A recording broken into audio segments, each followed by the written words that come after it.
Assalamualaikum warahmatullahi wabarakatuh.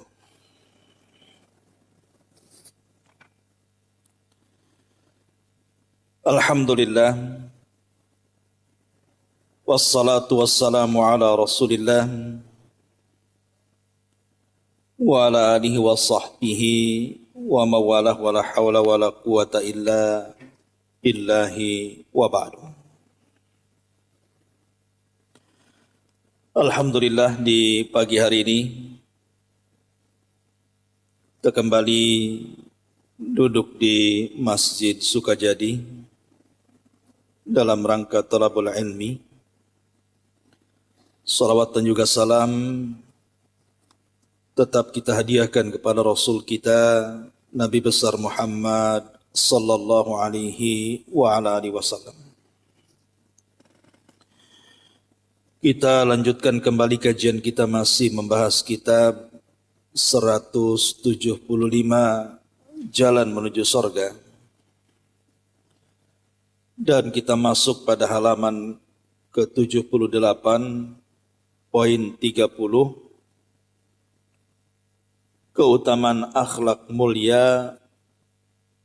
Dan sesungguhnya akhlak mulia adalah salah satu sebab masuk surga. Kita baca hadis-hadisnya dulu.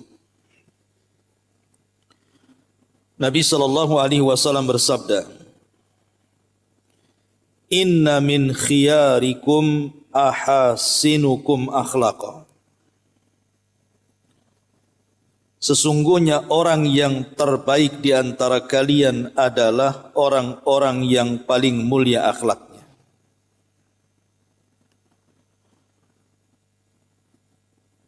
Kemudian hadis berikutnya, an Abi Hurairah radhiyallahu anhu qala, su'ila Rasulullah sallallahu alaihi wasallam an aktsari ma yudkhilun nasal jannata faqala taqwallahi wa husnul khuluqi, wa su'ila an aktsari ma yudkhilun nasan nara faqala al fam wal faraj.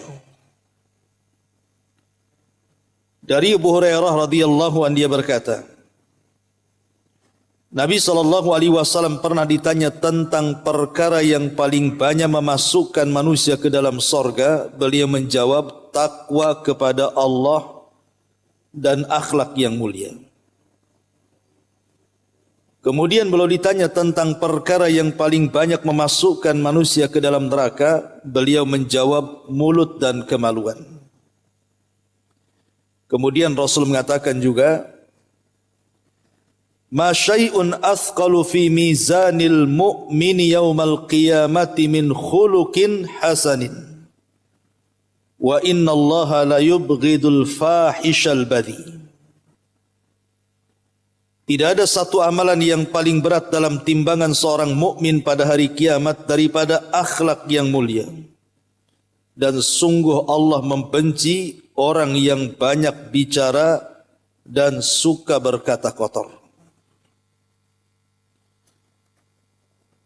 Kemudian Nabi SAW bersabda, innal mu'min la yudriku bi husni khuluqihi darajata saimil qaim. Sungguh seorang mukmin akan mendapatkan tingkatan seseorang yang selalu berpuasa dan salat malam dengan kemuliaan akhlaknya. Dan Rasul mengatakan, akmalul mu'minina imanan ahsanuhum khuluqa. Orang yang paling sempurna keimanannya dari kalangan orang-orang mukmin adalah yang paling mulia akhlaknya. Rasul juga bersabda, inna aqrabakum minni majlisan yaumal qiyamah ahasinuhum akhlaqa.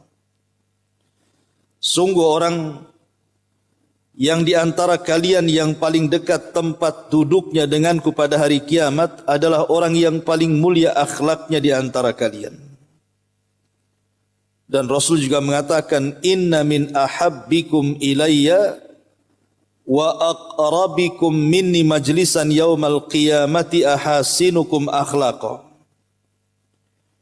wa inna abghadakum ilayya wa ab'adakum minni majlisan yaumal qiyamah as-sarsaruna wal mutasyaddiquna wal mutafayhikuna.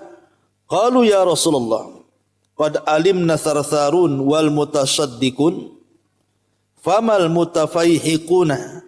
Qala al mutakabbirun. Sungguh orang yang paling aku cintai dan orang yang paling dekat tempat duduknya denganku pada hari kiamat adalah orang-orang yang paling mulia akhlaknya di antara kalian. Sedangkan orang yang paling aku benci dan orang yang paling jauh dariku tempat duduknya pada hari kiamat adalah as-sarsarun, orang yang banyak bicara. Al-mutasyaddiqun, orang-orang yang sok fasih dalam bicara. Al-mutafayhikun. Para sahabat bertanya, wahai Rasul, kami telah mengetahui as-sarsarun dan al-mutasaddiqun. Lalu apa al-mutafayhikun itu? Maka beliau mengatakan mereka adalah orang-orang yang sombong. Abdullah ibn Mubarak rahimahullahu ta'ala ketika mendefinisikan kalimat husnul khuluq adalah kelembutan wajah, menyebarkan hal yang ma'ruf dan menolak gangguan. Dan Imam Tirmidzi ketika menjelaskan makna al-mutasaddiqun berkata, al-mutasaddiqun adalah orang yang sering lancang terhadap manusia di dalam berbicara dan selalu meremehkan manusia. Baik. Inilah hadis-hadis tentang keutamaan husnul khuluq, baiknya akhlak. Ma'asyiral muslimat yang dimuliakan Allah Subhanahu wa taala. Manusia tidak mungkin mampu melembutkan manusia yang lainnya dengan harta. Berapalah harta ibu yang ibu bagi-bagikan kepada orang supaya orang itu suka dan cinta dengan kita. Sekaya apapun orang itu tidak sanggup memberikan kekayaannya kepada semua orang. Ataupun boleh jadi mungkin dengan jabatan dia gunakan jabatannya untuk supaya manusia suka dengan dia. Ya, ketika ada jabatan, kalau jabatannya kemudian berhenti, macam mana pula nasibnya? Atau dengan nasab yang baik, boleh jadi mungkin dia anak seorang tokoh agama. Kemudian dia unggulkan nasabnya supaya orang cinta dengan dia, atau mengaku-ngaku keturunan Nabi SAW supaya cinta manusia kepadanya. Itu tidak bisa dilakukan. Ya, boleh jadi ada yang cinta dan ada yang tidak cinta. Maka satu-satunya kita melembutkan hati manusia supaya manusia suka dengan kita itu hanya dengan akhlak. Akhlak itu tanpa harus mengeluarkan biaya. Tidak harus kemudian menonjolkan pangkat dan jabatannya. Tidak perlu kemudian harus mengaku-ngaku keturunan fulan dan alan. Cukup kita ini berakhlak, insya-Allah manusia suka. Tapi sebaliknya, walaupun dia kaya raya, kalau tidak punya akhlak, manusia pun tidak suka dengan dia. Walaupun dia punya pangkat jabatan, kalau tidak berakhlak, tidak akan suka manusia dengan dia. Hatta walaupun keturunan Nabi sekalipun, kalau tidak punya akhlak pasti manusia benci dengan dia. Jadi satu-satunya perkara yang bisa melembutkan hati orang itu hanya akhlak saja. Istri melembutkan suami dengan akhlak. Suami melembutkan istri dengan akhlak. Anak melembutkan orang tua atau sebaliknya, itu semua dengan akhlak. Jadi akhlak itu sentral agama.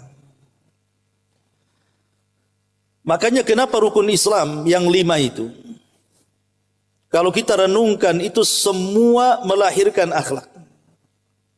Syahadat melahirkan akhlak, salat melahirkan akhlak, puasa melahirkan akhlak, haji melahirkan akhlak, zakat melahirkan akhlak. Contoh salat. Allah Subhanahu wa taala berfirman, "Innas salata tanha 'anil fahsya'i wal munkar." Sesungguhnya salat itu mencegah perbuatan keji dan kemungkaran. Keji itu maksiat yang disembunyikan, mungkar itu maksiat yang terang-terangan. Salat bisa mencegah keduanya. Artinya salat melahirkan akhlak. Kemudian puasa juga melahirkan akhlak. Kata Nabi SAW, kalau kita sedang berpuasa, tiba-tiba ada orang yang hendak mengajak bertengkar kepada kita. Apa kata Rasul? Faqulum ri'in inni sa'imun. Katakan kepada orang yang ngajak ribut itu, maaf saya sedang puasa. Akhirnya tak jadi ribut. Puasa melahirkan akhlak. Kemudian apalagi dari rukun Islam itu? Zakat. Allah Subhanahu wa taala berfirman, "Khudh min amwalihim shadaqatan tutahhiruhum bihi wa tutahhiruhum wa tuzakkihim bihi." Ambillah dari harta-harta zakat atau sedekah kalian dalam rangka membersihkan harta dan jiwa kalian. Akhlak. Ataupun haji. Nabi mengatakan, "Faman hajjal baita." Barang siapa yang haji ke Baitullah, walam yarfus, walam yafsuk, dia pun tidak mengeluarkan kata-kata kotor, ataupun tidak berbuat fasik, raja'a ka yaumin waladathu ummuhu, maka dia pulang ke rumahnya dari Mekah itu seperti bayi yang baru dilahirkan. Jadi haji yang berakhlak, tidak mengeluarkan kata-kata kotor ketika haji, atau tidak berbuat fasik ketika haji, maka balasannya, dosanya akan diampuni sehingga pulang seperti bayi yang baru dilahirkan. Jadi semua itu bicara akhlak. Bahkan Al-Quran sendiri adalah akhlak. Makanya Ummul Mukminin Aisyah radhiyallahu anha pernah ditanya tentang akhlaknya Nabi SAW. Tidak mungkin Aisyah merinci 1, 2, 3, lama kan begitu. Makanya Aisyah radhiyallahu anha menyingkat dengan mengatakan, kana khuluquhul Quran. Akhlaknya Nabi itu Al-Quran. Selesai. Al-Quran itulah akhlaknya Nabi. Bahkan Nabi SAW sendiri diutus untuk menyempurnakan akhlak. Innama bu'ithu liutammima makarimal akhlak. Aku diutus untuk menyempurnakan akhlak manusia. Bahkan dengan akhlak itulah Nabi SAW dipuji oleh Allah, wa innaka la'ala khuluqin azim. Engkau wahai Muhammad di atas akhlak yang paling tinggi. Jadi akhlak ini penting sekali dalam kehidupan kita. Karena belum tentu orang yang kuat agamanya, dia kuat akhlaknya. Ada satu sisi orang itu kuat agamanya. Boleh jadi solatnya bukan yang wajib, sunnahnya dia kuat, qiyamul lailnya, tahajudnya luar biasa. Boleh jadi puasa sunnahnya bukan hanya Senin Kamis Ayyamul Bid, Daudnya pun dia bisa melakukannya. Atau mungkin zikirnya, baca Qur'annya, atau sedekahnya, tapi belum tentu akhlaknya kuat. Contoh sebuah hadis. Di zaman Nabi SAW, dari hadis Abi Hurairah radhiyallahu an, ada orang yang datang menemui Nabi SAW bertanya soal sosok wanita yang kalau malam tidak pernah meninggalkan salat malam, yang kalau siang tidak pernah meninggalkan puasa sunnah. Dan dia sudah suka bersedekah, suka berbuat baik. Artinya ini kan wanita sempurna, Bu. Bagaimana tidak sempurna secara ibadah? Dia malamnya habiskan untuk tahajud, siangnya dihabiskan untuk puasa, hartanya dihabiskan untuk sedekah. Kehidupannya hanya untuk kebaikan, kebajikan, dan apapun amal soleh dia berusaha untuk melakukannya. Mana tidak sempurna? Tapi rupanya kesempurnaan ibadah tidak menjadikan sempurna akhlaknya. Karena sahabat ini mengatakan, "Ya Rasulullah, walakin tu'dhi jiranaha bilisaniha." Wahai Rasul, tapi wanita ini ada kurangnya. Ada kurang-kurangnya. Apa kata Rasul kurangnya? Maka laki-laki ini mengatakan dia suka menyakiti tetangganya dengan lisannya. Artinya orang yang tahajud belum tentu bisa menjaga lisan. Orang yang puasa belum tentu bisa menjaga lisan. Orang yang suka ngaji dan sedekah belum tentu bisa menjaga lisan. Karena di zaman Rasul ada orang seperti ini. Tapi wanita ini suka menyakiti tetangganya dengan lisannya, wahai Rasul. Maka Rasul mengatakan apa? La khaira fiha, wanita itu hilang kebaikannya. Bal hiya min ahlin nar, pantaslah wanita itu masuk neraka, kata Nabi. Jadi akhlak ini ada dua macam, Bu. Ada yang memang sifatnya difitrahkan Allah kepada kita. Tapi ada juga yang sifatnya kita pelajari. Kita harus membiasakan dengan akhlak itu. Sebagaimana ibadah juga harus membiasakan supaya kita terbiasa dengan ibadah itu, maka akhlak juga sama. Pamannya ibu jarang sholat malam. Mulailah kemudian melatih diri untuk sholat malam. Mungkin seminggu 2 kali, tambahnya minggu depan 3 kali. Akhirnya lama-lama setiap malam. Dari 2 rakaat, nambah 4 rakaat, nambah 8 rakaat, akhirnya jadi 11 rakaat. Lah akhlak juga sama. Pamannya orang ingin menjaga lisannya, berusaha untuk mengeluarkan kata-kata yang santun. Maka dibiasakan, nanti lama-lama santun sendiri itu. Jadi ada akhlak itu harus dipelajari. Lah dua-duanya itu penopang Islam. Makanya ketika Nabi SAW mengatakan kalau kita punya anak gadis, kemudian datang melamar anak gadis kita ini, kata Rasul, "Idza ja'akum man tardawna dinahu wa khuluquhu." Kalau ada anak muda datang melamar anak gadis kita, kok punya 2 kriteria, baik agama dan akhlaknya, kata Rasul, nikahkan. Kalau tidak, hancur anak kita. Dari sini menunjukkan apa? Rasul mengatakan baik agama dan baik akhlaknya. Artinya dua-duanya harus baik itu. Karena manusia itu satu sisi ada yang baik akhlak, tidak baik agama. Memang dia luar biasa orangnya, senyumnya lebar, ucapannya santun, tangannya suka membantu, tapi tak sholat pula dia. Ada orang kayak gitu tuh. Satu sisi Masya Allah solatnya luar biasa, jidatnya saja sampai hitam karena banyak sujud. Kemudian juga badannya sampai ramping karena saking banyak puasa. Tapi kalau ngomong nyelekit, Bu, suka nyakiti orang. Makanya harus balance itu ibadah dengan akhlak itu. Baru kemudian orang itu dianggap orang baik. Karena yang namanya hubungan itu kan ada yang sifatnya ke atas, ada yang sifatnya ke bawah. Ke atas itu maksudnya hubungan kita dengan Allah itu disebut dengan ibadah. Lah ada hubungan ke bawah sesama manusia, itulah yang disebut dengan akhlak. Makanya ada istilah hablum minallah dan hablum minan nas. Ada hubungan kita dengan Allah, itulah dengan cara ibadah. Salat, puasa, zakat, haji dan begitu seterusnya. Lah hubungan manusia itu hanya bisa dilakukan dengan akhlak. Ma'asyiral muslimat yang dimuliakan Allah Subhanahu wa taala. Saya sedikit menyebutkan beberapa perkataan para ulama tentang apa itu akhlak.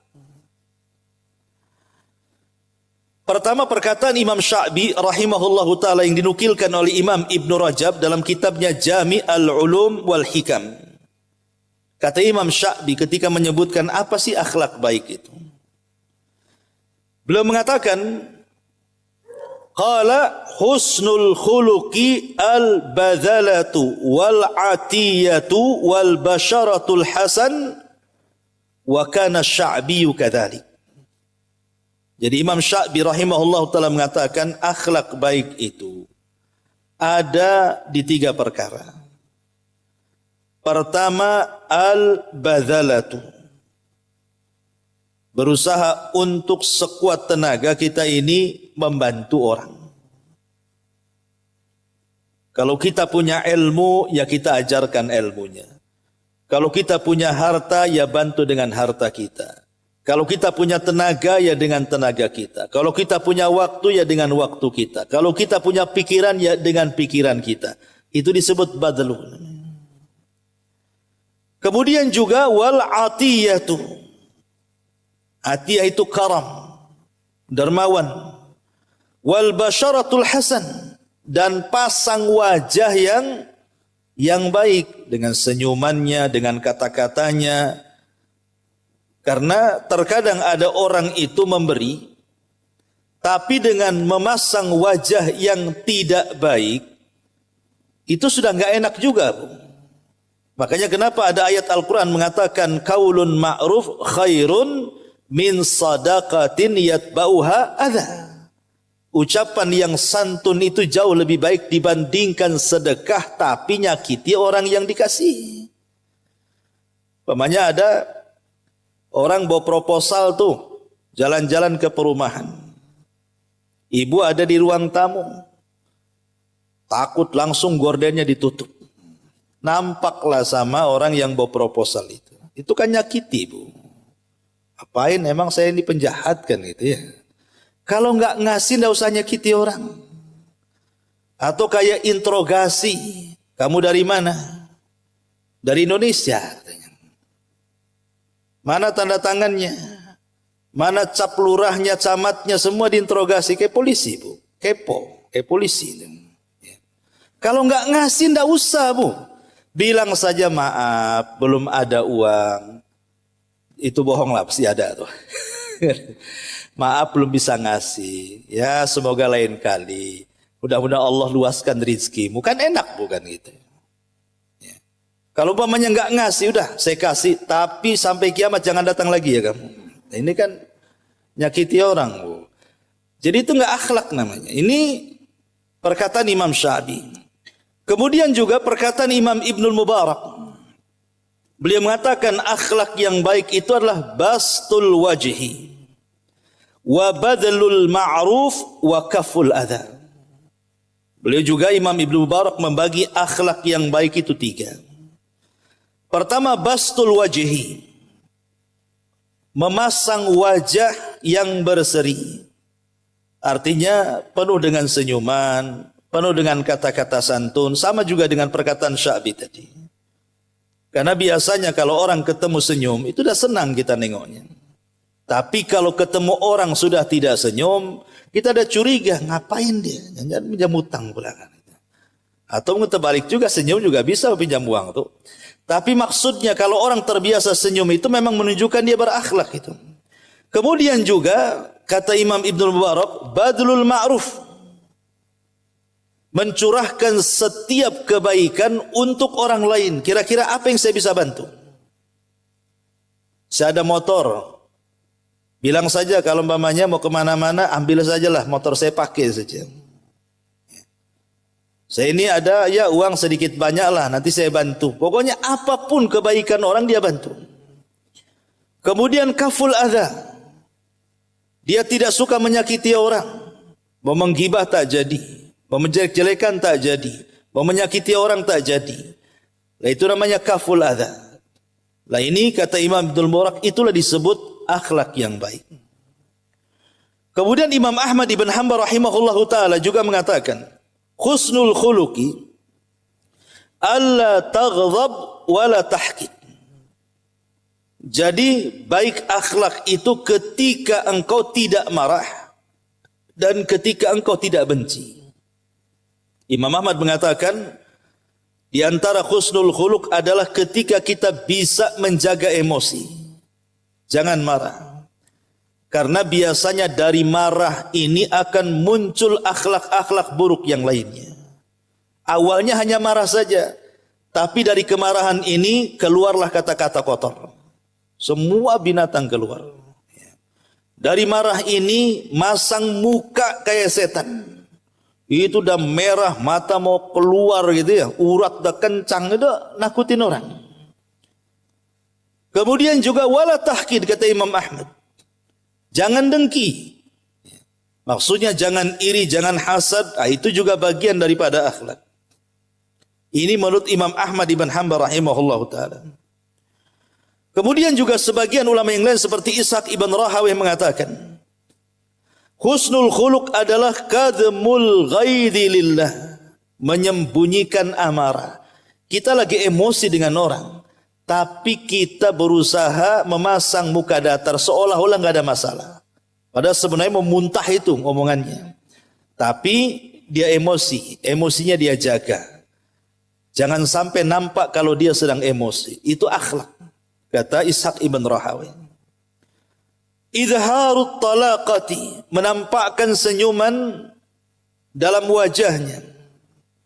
Wal afu anizzalin, dan berusaha untuk memaafkan kepada orang yang tergelincir. Wa kaful adza an kulli muslimin, mencegah tidak melakukan keburukan kepada siapapun dari orang-orang Islam. Termasuk juga wassamahatu, dan berusaha untuk lapang dada dan bisa memaafkan. Lah ini di antara perkataan para ulama tentang akhlak. Bahkan sebagian para ulama juga ada yang mengembangkan akhlak itu dan mengatakan an yakunal insanu katsiral haya'i qalilal adza, katsiral salahi saduqal lisani qalilal kalami, katsiral amali qalilaz zalali qalilal fuduli, barran wa wusulan waquran saburan syakuran radiyan haliman rafiqan afifan syafiqan, la la'anan wala sabbaban wala nammaman wala mugtaban wala ajulan wala haqudan wala bakhilan wala hasudan basyasan hasyasan, yuhibbu fillahi wa yaradallah wa la yaghdab illa lillah. Sampai ulama mengembangkan akhlak itu adalah kathiral haya, memperbanyak perasaan malu. Maksudnya malu untuk melakukan kemaksiatan. Qalilal adza, menyedikitkan untuk menyakiti orang. Kalau bisa jangan menyakiti orang. Katsiras salah, berusaha untuk memperbaiki orang. Ada orang yang bertengkar, berusaha kita damaikan. Saduqal lisan, lisannya ini kalau bicara semua kebenaran dan kejujuran. Dia tidak pernah ngomong dusta atau hoax. Qalilal kalam, dan sedikit bicara, atau kalau tidak bisa berkata santun dia diam. Katsiral amali, banyak beramal, tapi qalilaz zalali, tapi berusaha sedikit tergelincir. Qalilal fuduli, dan berusaha untuk tidak memperbanyak hal-hal yang tidak bermanfaat. Barron, berusaha untuk birrul walidain. Wa wusulan, berusaha untuk bersilaturahim. Wa quran, berusaha untuk tenang, tidak tergesa-gesa. Saburan, berusaha untuk sabar. Syakuran, berusaha untuk bersyukur. Radiyan, berusaha untuk ridha. Haliman, berusaha untuk lembut. Rafiqan, afifan, syafiqan, berusaha untuk menjaga kehormatan dan tidak memecah belah orang. La la'anan, tidak suka melaknat. Wala sabbaban, tidak suka mencela. Wala namaman, tidak suka mengadu domba. Wala mughtaban, tidak suka menggibah. Wala ajulan, tidak tergesa-gesa. Wala haqudan, tidak juga dengki. Wala bakhilan, tidak bakhil. Wala hasudan, tidak hasad. Basyasan hassasan, memasang muka yang sangat cerah dan penuh dengan senyuman. Yuhibbu fillah, mencintai karena Allah. Wa yardha fillah, redha karena Allah. Wa la yaghdab illa lillah, dan tidak marah kecuali karena Allah subhanahu wa ta'ala. Lihat, inilah akhlak ini. Jadi kalau kita bisa melakukan semua yang dikatakan para ulama ini, maka kita menjadi orang yang berakhlak. Baik, kita akan bentangkan sedikit. Ada 20 akhlak yang harus diprioritaskan dalam kehidupan kita itu. Apa saja 20 akhlak ini? Kalau kita amalkan, maka kita sudah menjadi orang yang paling berakhlak. Pertama, as-sidqu, Pertama as-sidqu. As-sidqu itu artinya kejujuran. Lah kejujuran ini ada beberapa macamnya. Pertama as-sidqu ma Allah. Jujur kepada Allah Subhanahu wa taala. Dengan cara apa? Dengan cara ikhlas dalam beribadah. Sebab kalau ibadah kita bukan karena Allah, berarti ibu tak jujur dengan Allah tuh. Pamannya ibu solat. Solatnya bukan karena Allah, tapi karena ada teman yang di sampingnya, akhirnya yang tadinya niatnya wadduha jadi lam yakuni agak panjang. Nah, ini kan bukan karena Allah, berarti tak jujur dengan Allah tuh. Pamannya ibu lagi membaca Quran. Tadinya sih mau selesai, selembar lagi selesai, tapi karena ada orang ditambah 1 juz, mungkin lama lagi duduknya, itu sudah tidak jujur sama Allah namanya. Karena niatnya bukan lillah tapi li ghairillah. Ini yang pertama. Kemudian yang kedua as-sidqu ma'an nas. Jujur kepada manusia dengan cara apa? Tidak berdusta. Fala yakdzib al-muslim fi hadithihi ma'al akharin. Tidak suka berdusta dalam bicaranya itu bersama manusia. Dia berusaha untuk jujur. Kemudian juga as-sidqu ma'an nafsi. Jujur kepada diri sendiri. Dengan cara apa? Dengan cara mengakui kekurangannya. Karena ada orang bodoh sok pintar, Bu. Dia tahu dirinya bodoh, tapi sok pintar kepada orang kan itu. Itu tidak jujur pada diri sendiri namanya. Dia tidak punya skill dalam masalah itu, ngaku-ngaku pula bisa. Kamu bisa bengkel? Bisa, padahal tak bisa. Dikasih motor pusing dia, makin rusaklah motor itu. Lah itu tidak jujur pada diri sendiri namanya. Termasuk juga as-sidqu fil hadis. Jujur ketika bicara dan sidqu fil muamalah. Jujur ketika bermuamalah. Tidak mengurang-urang takaran, tidak mengurang-urang timbangan, tidak mengurang-urang meteran, tidak curang dalam dagang, dan begitu seterusnya.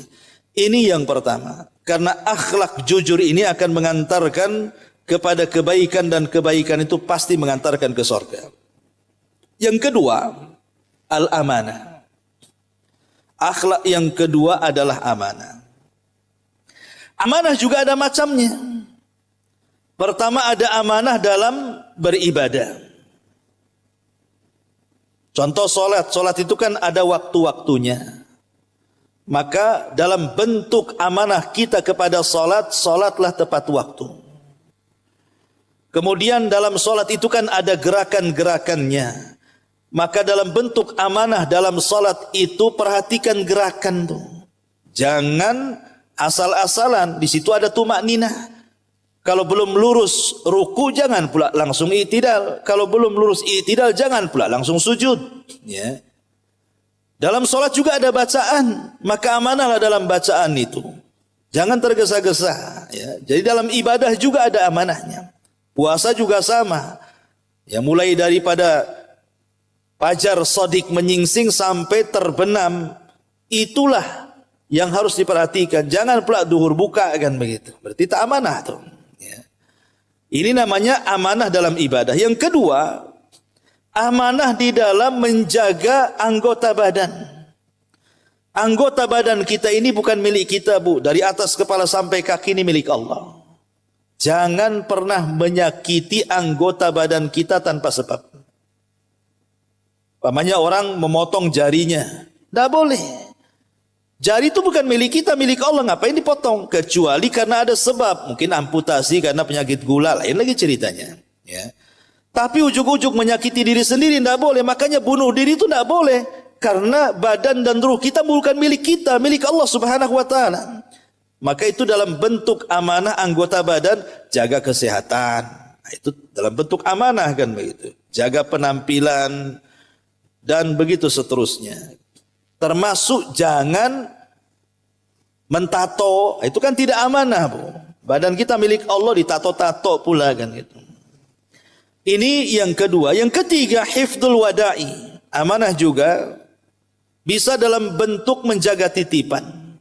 Lihat Nabi SAW, baik sebelum diangkat menjadi Nabi atau setelah diangkat menjadi Nabi dan Rasul, itu rumah Nabi SAW itu jadi tempat titipan. Boleh dikata mungkin dialah yang pertama membuka bank syariat dalam Islam itu. Rumahnya Khadijah tuh. Karena kan di zaman itu belum ada bank. Jadi orang-orang kafir Quraisy itu kalau melakukan berniaga gitu ya ke Syam ataupun ke Yaman, tidak mungkin mereka menggondol uang. Nanti dicuri orang, dirampok orang. Umpamanya mau meninggalkan rumah, kemudian uangnya taruh di bawah bantal. Sementara rumahnya kosong, dianya sedang berniaga ke Syam, bisa saja dicuri orang. Makanya biasa uang-uang mereka itu dititipkan ke rumah Nabi. Sampai mereka datang dibalikan lagi itu duitnya.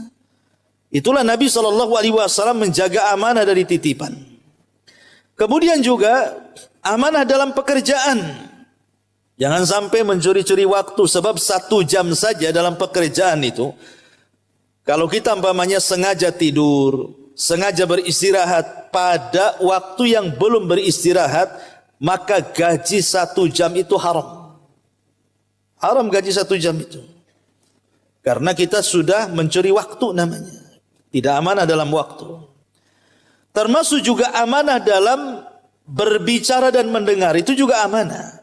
Kita mendengar sesuatu, ya sudah cukup telinga kita aja yang dengar. Jangan pula lisan menyampaikan apa yang kita dengar. Karena Rasul mengatakan, kafa bil mar'i ithman an yuhadditha bikulli masami. Cukuplah orang itu dikatakan pendosa ketika dia bicara semua yang didengarnya. Tidak semua yang didengar harus dibicarakan, Bu. Contohnya yang sering saya ulang-ulang, ibu ini kan umpamanya tinggal di perumahan. Dan rata-rata rumah di Batam ini kan kopel, Bu, ya kan. Tetangga dengan tetangganya itu satu dinding itu. Sehingga kadang-kadang apa yang dibicarakan tetangga kedengaran pula ke telinga kita. Apalagi nggak pakai tembok, pakai triplek, Bu. Oh, apalagi tripleknya bolong-bolong. Makin dengar lagi kan.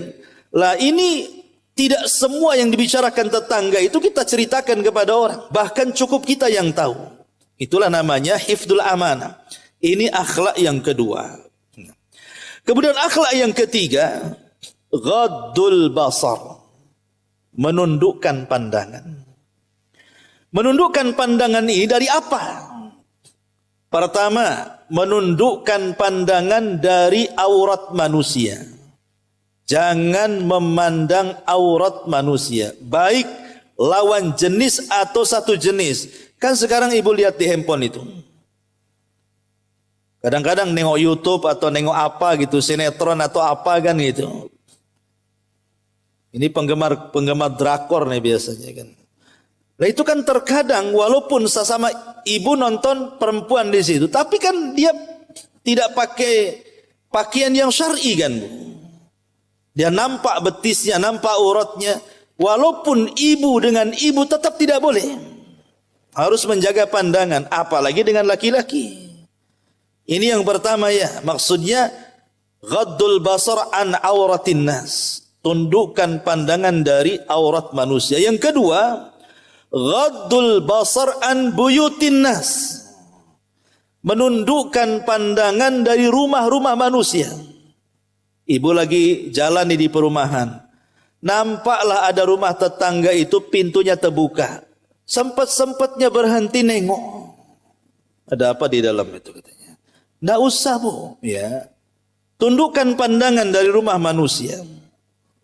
Nggak boleh kita ini melihat-lihat manusia, rumah orang.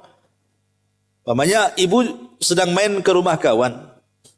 Kemudian ibu sudah salam 3 kali, assalamualaikum tadi jawab.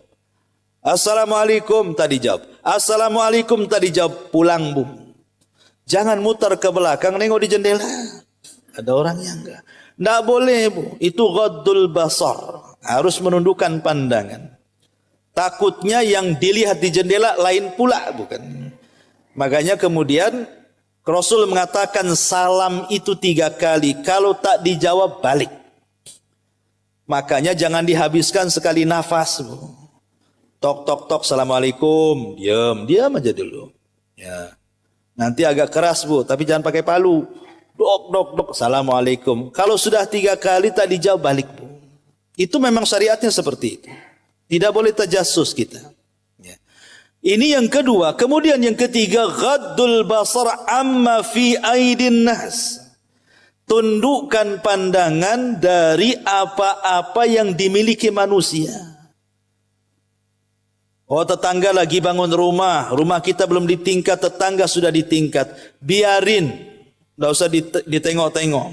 Ya. Nanti setruk Bu. Kan ya?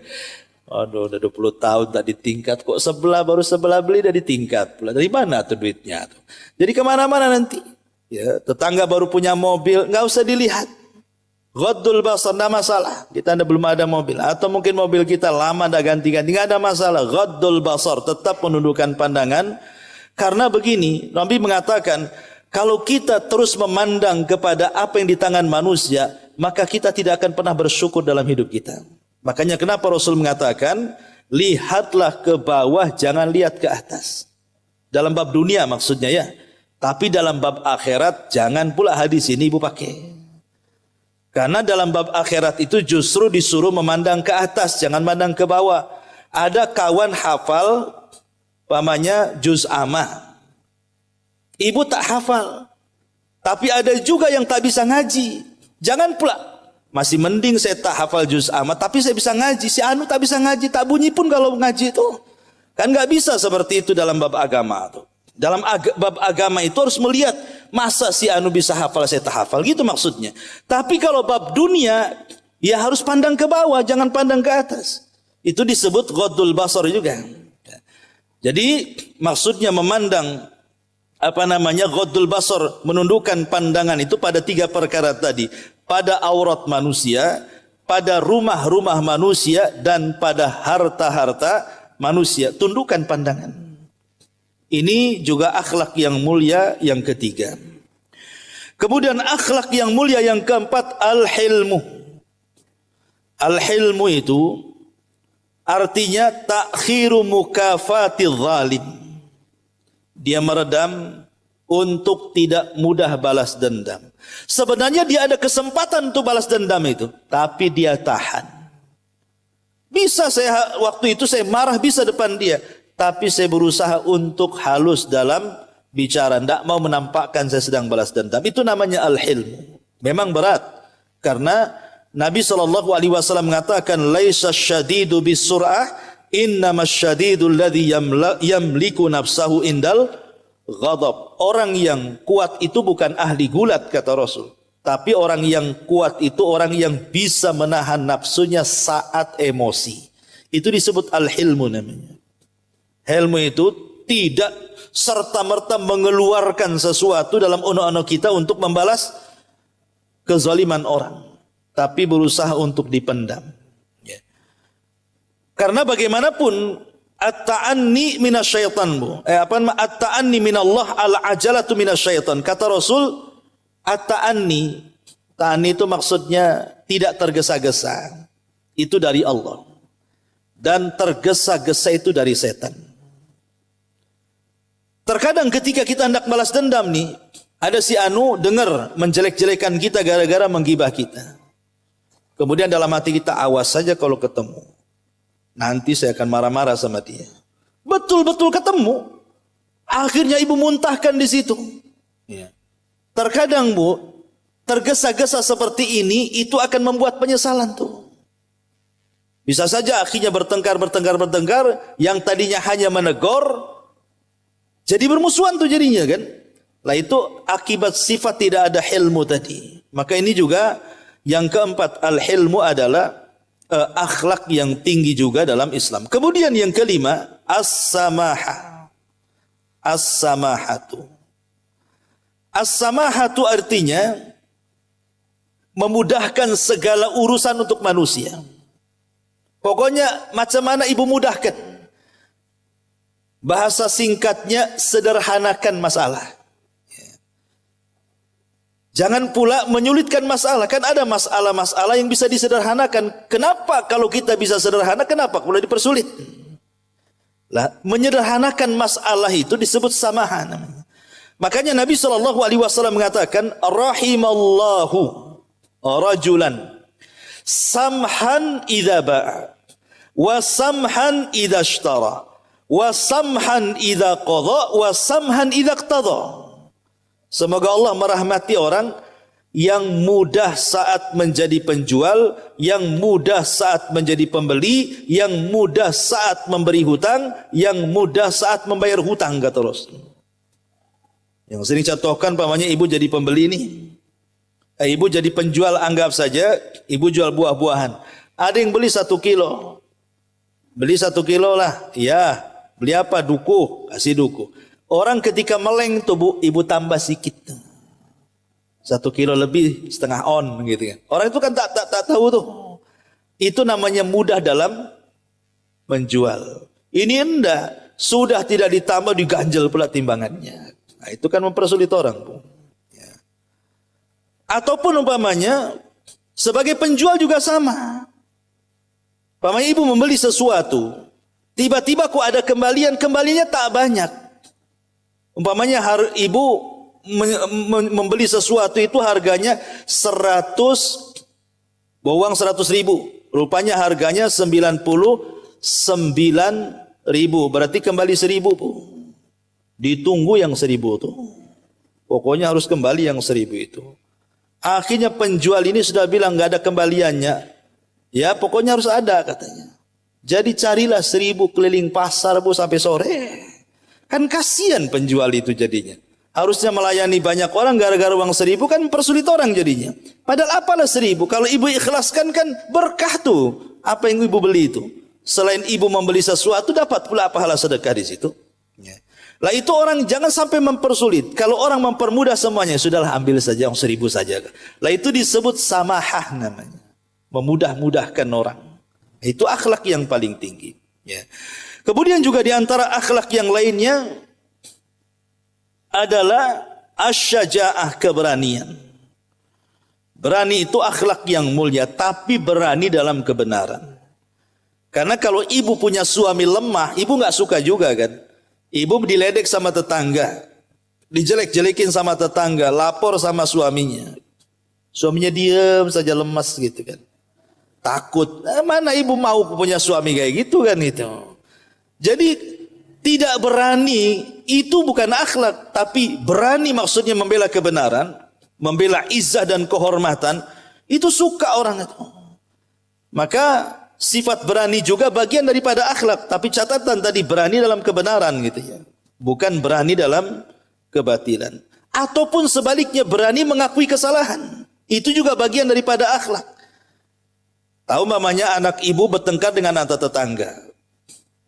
Akhirnya kemudian ibu ya tentu bela anaknya. Yang tetangga juga bela anaknya. Akhirnya bertengkar. Dari mulai bertengkar anak sampai bertengkar orang tua. Anaknya sudah salaman, ibunya 7 turunan tidak mau damai kan. Lah sebenarnya kan kita bisa mana yang salah. Loh, kalau anak kita yang salah beranilah minta maaf. Lah itu akhlak namanya, keberanian seperti ini. Ya. Jadi ini juga termasuk akhlak yang baik. Kemudian juga di antara akhlak yang baik juga al-muru'ah. Muru'ah itu maksudnya menjaga kehormatan. Lah muru'ah sendiri ada macam-macamnya. Pertama ada al-muru'atu ma'allah. Menjaga kehormatan kepada Allah dengan cara apa? Menanamkan sifat malu. Dan rasa malu tidak mendatangkan kecuali kebaikan. Dengan cara apa? Al-muru'ah ma'allah, bersama Allah itu maksudnya antahfadar ra'sa wa ma wa'a wa antahfadal batna wa ma hawa. Kata Rasul, malu kepada Allah itu menjaga isi kepala dan menjaga isi perut. Ya, menjaga kepala ya ada pandangan, ada pendengaran, ada lisan yang bicara, ada otak yang berpikir, jaga tuh semuanya. Termasuk juga menjaga perut untuk tidak masukkan yang diharamkan. Ya, termasuk juga di situ ada kemaluan untuk tidak berzina dan begitu seterusnya. Ini yang pertama. Yang kedua, al-muru'atu ma'al khalqi. Muru'ah kepada manusia. Caranya apa? Muru'ah dengan manusia itu ada macam-macamnya. Pertama, muru'atul lisan. Menjaga kehormatan lisan dengan cara apa? halawatuhu wa tayyibuhu wa layyinuhu. Ucapannya manis, ucapannya baik, ucapannya santun. Jadi kalau ngomong berusaha ambil diksi dan kata-kata yang kira-kira enak didengar. Karena sering saya katakan, Bu, kalau ibu ngomong baik, ya, itu yang dengar itu lezat, rasanya enak gitu ya. Enak ngomong sama dia itu, lembut orangnya, gak pernah ngomong kasar. Jadi orang pun rindu ngobrol dengan kita. Coba kalau ibu ngomong kasar sama orang, kita yang ngomong saja nyesel. Kenapa sih ngomong tadi kayak gitu tuh? Itu yang ngomong aja nyesel tuh. Kenapa sih tadi ngomong kayak gitu ya? Yang dengar bukan nyesel, sakit hati, Bu. Nyelekit kan itu. Akhirnya tak mau juga ketemu ibu. Ngapain itu? Lisannya ember gitu katanya. Jadi akhirnya mencela kan. Lah itulah makanya kenapa muru'ah lisan itu ya menjaga manisnya lisan, kemudian kata-katanya baik dan juga lembut. Kemudian muru'atul khalqi, muru'atul khuluqi. Berusaha akhlaknya juga dijaga kehormatannya dengan si'atuhu wa bastuhu lil habibi wal baghid.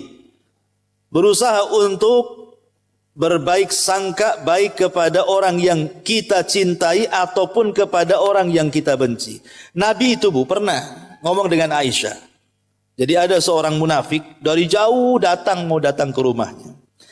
Jadi Rasul mengatakan kepada Aisyah, tahu enggak kamu manusia yang paling buruk itu siapa? Kata Aisyah enggak tahu. Kemudian Rasul mengisyaratkan, itulah orang yang mau datang ke sini katanya. Tiba-tiba ketika Rasul habis ngomong begitu, orang itu datang. Tapi Rasul tidak pernah memasang muka yang tidak enak. Padahal jelas-jelas orang itu paling buruk manusia. Tetap saja Rasul menyamakan orang baik dengan orang buruk. Dengan wajahnya yang senyum, dengan kata-katanya yang santun. Jadi Aisyah radhiyallahu anha heran. Katanya dia orang yang paling buruk. Kenapa dilayaninya seperti orang baik? Jadi Aisyah bertanya kepada Rasulullah setelah orang ini pergi. Maka Nabi SAW menjawab, ya, bahwa walaupun orang itu paling buruk, tapi jangan pula kita berbuat buruk kepada dia. Cukuplah keburukannya dia saja. Tapi kita pula jangan ketularan dengan keburukan dia. Nah, ini juga termasuk menjaga muru'ah dalam akhlak. Dan begitu seterusnya. Kemudian juga akhlak yang selanjutnya adalah al-mawaddah. Mawaddah itu kasih sayang. Makanya dalam ayat pernikahan itu Allah mengatakan wa ja'ala bainakum mawaddatan wa rahmah. Arti mawaddah itu cinta, ya. Tapi lebih daripada itu maksudnya di sini adalah kasih sayang terhadap kaum muslimin. Kata Nabi SAW bahwa permisalan kasih sayang atau mawaddah kaum muslimin itu seperti satu jasad. Jadi kalau seandainya di antara jasad ini ada yang sakit, maka semua jasad akan merasakannya. Itulah disebut mawaddah. Jadi kalau ada tetangga yang susah, kita ikut susah, gitu ya. Ada tetangga sakit, ikut sakit. Nah, bagaimanalah jasad kita ini? Kalau kita ini sakit pasti ingin cepat ke dokter, ingin diobati. Kalau kita lapar, ingin cepat cari kuliner supaya cepat hilang laparnya. Kalau haus, cepat ingin minum. Maka seperti itu juga harusnya kalau ada tetangga kita ini yang sakit dan dia tidak punya biaya, tolong. Seolah-olah yang sakit kita. Nah, itu muncul karena sifat mawaddah tadi. Lah itu bagian daripada akhlak. Bagian daripada akhlak adalah menanamkan sifat mawaddah. Kemudian juga di antara sifat yang mulia adalah as-sabru. Ini yang paling penting. Karena sabar itu dalam badan ibarat kepala. Ibu kalau ada kepala hidup pasti mati. Gak percaya penggal aja kepalanya. Orang kalau tidak punya kepala pasti mati. Lah orang kalau tidak sabar, Bu, tidak perlu hidup orang. Karena hidup ini adalah sabar. Ya. Siapa yang di antara kita tidak pernah diuji? Pasti diuji, Bu. Pasti diuji. Ujian Allah itu macam-macam. Ada diuji dengan ucapan manusia yang nyelekit, ada yang diuji dengan kesehatan, ada yang diuji dengan harta, ada yang diuji dengan ekonomi, ada yang diuji dengan anak-anak, ada yang diuji dengan orang tua, dengan tetangga, macam-macam ujian orang itu. Maka kalau orang tidak pernah sabar, pasti dia mati.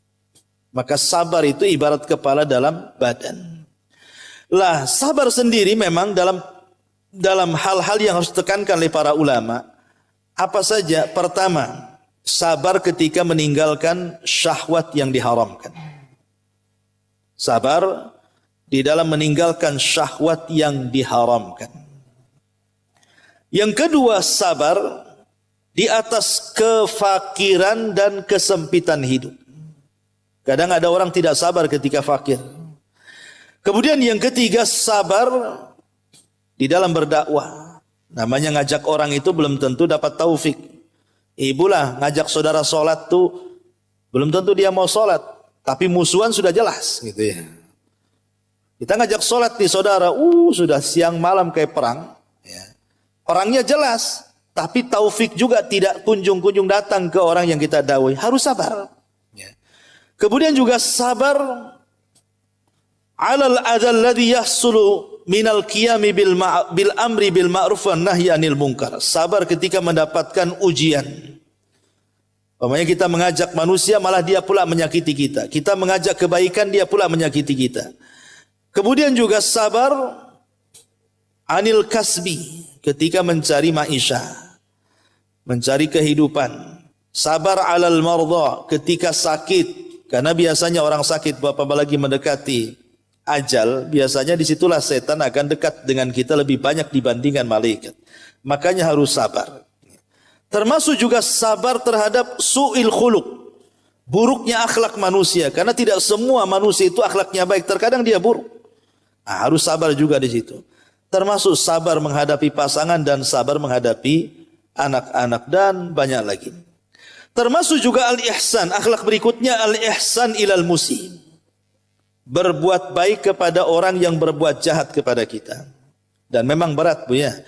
Berbuat baik kepada orang yang berbuat jahat ini tidak bisa dilakukan kecuali karena punya akhlak yang baik.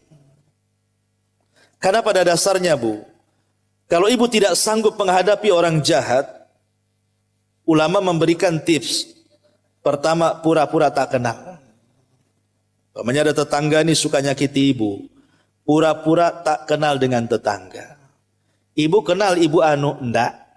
Itu kan di samping ibu, enggak tahu saya. Pura-pura tak kenal. Ya. Enggak apa-apa. Karena kalau kita kemudian kenal betul, diingatkan keburukannya, sakit hati nanti. Ibu kenal si anu itu kurang ajar itu. Jadinya kan mencela Bu kan. Yang tadinya kita nggak keluar kata-kata karena diingatkan orang itu, jadi emosi kita kan. Makanya pura-pura tak kenal, jangan pedulikan gitu maksudnya. Mana dalilnya? Dalilnya tentang Ashabul Kahfi. Ketika Ashabul Kahfi itu dia dimusuhi oleh kerajaan Romawi untuk supaya menyembah berhala, dia kabur. Kemana? Ke gua. Kemudian sampai di gua rupanya ditidurkan 309 tahun. Tidur di situ. Setelah 3 abad lebih tidur, kemudian bangun. Rupanya kerajaan yang selama ini mengejarnya runtuh. Dan mengganti menjadi kerajaan yang baik, kerajaan yang beriman. Artinya mengalahkan musuh tidak harus berperang Bu. Mengalahkan musuh itu cukup tidur saja. Seperti Ashabul Kahfi. Tidur, bangun, udah kalah musuhnya, dah runtuh. Ya. Jadi ibu kalau disakiti tetangga tidur saja. Tidur, nggak bisa tidur Ustaz. Makan CTM. Tidur insya Allah. Maksudnya jangan pedulikan, gitu loh. Jangan dipedulikan, nggak usah dipedulikan. Itu salah satu trik kita ini supaya jangan sampai berbuat jahat kepada orang yang berbuat jahat. Dan berusaha berbuat baik kepada orang yang berbuat jahat. Ya caranya tadi jangan pedulikan. Pura-pura tak kenal. Ya. Kalau ibu tidak tahan, pindah rumah lah dari situ. Celakanya tetangga pindah rumah juga. Balik lagi ke rumah yang sama. Lah ada yang seperti itu. Jadi yang kedua, kalau ibu tidak tahan. Ya, tapi kalau ibu tahan, alhamdulillah. Dia berbuat jahat, kita berbuat baik. Dia tidak mau salam, kita yang salam duluan. Ma'asyiral muslimin wal muslimat rahimani wa rahimakumullah.